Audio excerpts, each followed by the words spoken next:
அப்ப பிளட் கான்டாக்ட்ன்றது எங்கெங்க நடக்கும் அப்படின்னு பார்த்தீங்கன்னா வந்து நான் சொல்ற மாரி பிளட்ட மாத்தி குடுக்குறதோ, இல்ல நீடில் ரிலேட்டடோ, இல்ல சேம் சவரைய யூஸ் பண்றதோ, இல்லன்னா செக்சுவல் கான்டாக்ட்டோ இங்கலாம் தான் டைரக்ட் பாடி ஃப்ளூயிட்ஸோட கான்டாக்ட் வந்து நடக்குது.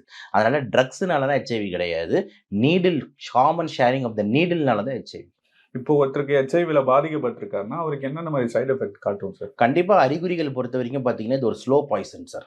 இப்ப முதல்ல உங்களுக்கு எச்ஐவி வந்திருக்கானேன்னு தெரியறதுக்கே வந்து 6 மாசம் ஆயிரும். நீங்க நீடில் வந்து 6 மாசம் போட்டிருப்பீங்க. இப்ப எக்ஸாம்பிள் தாய்லாந்துல போய் ஒருத்தர் போய் என்ஜாய் பண்ணிட்டு வராரு. இல்லன்னா வந்துட்டு வேற ஏதோ ஒரு ஓ அது கரெக்ட் வேர்ட் எப்படி யூஸ் பண்றதுன்னு எனக்கு தெரியல. ஒரு காசு குடுத்து எங்கேயோ வந்து they are having some sexual activity and கமிங்ன்னு வச்சுக்கோங்க. அப்படி பண்ணிட்டு வந்ததுக்கு அப்புறம் வந்து உடனே அறிகுறிகள் தான் தெரியாது. நாளைக்கே எனக்கு ஜுரம் வந்துரும். அதெல்லாம் ஒண்ணும் தெரியாது. 6 மாசம் ஆகும். ஒரு 6 மாசம் அப்புறம் தான் பார்த்தீங்கன்னா, உடல்ல வந்து ஒரு சில மாற்றங்கள் வர ஆரம்பிக்கும். எக்ஸாம்பிள் வந்து பார்த்தீங்கன்னா, வெயிட் திடீர்னு குறைய ஆரம்பிக்கும். Unexplained weight loss. ஸோ திடீர்னு வெயிட் என்ன பயங்கரமா டிராஸ்டிக்கா குறைஞ்சிருச்சு அப்படின்ற மாரி. மூஞ்சிலாம் வெளுத்து போன மாரி ஆயிடும். ஹீமோகுளோபின் குறைய ஆரம்பிக்கும். அந்த மாரி ஆயிடும். அப்புறம் தலையில இருக்கிற முடி நியூட்ரிஷன் வைஸ் வந்து ஆள் ரொம்ப இல்லுக்கா மாறுவாங்க. அந்த ஷைனி ஃபேஸ் இதெல்லாம் இல்லாம, ஒரு மாரி டொக்கு விழுந்த மாரின்னு சொல்லுவோம்ல, அந்த மாரி ஒரு லுக் வந்து ஆளுக்கு வந்து வர அப்புறம் வந்து டயரியா கிரானிக்கா போக ஆரம்பிக்கும். டெய்லி லூஸ் மோஷன்ஸ் அதிகமா போக ஆரம்பிக்கும். ஸோ ஆளே டோட்டலா பார்த்தீங்கன்னா வந்துட்டு, ரொம்ப நோஞ்சா மாரி அப்படின்ற ஒரு லுக்ல வந்து மாறுவாங்க.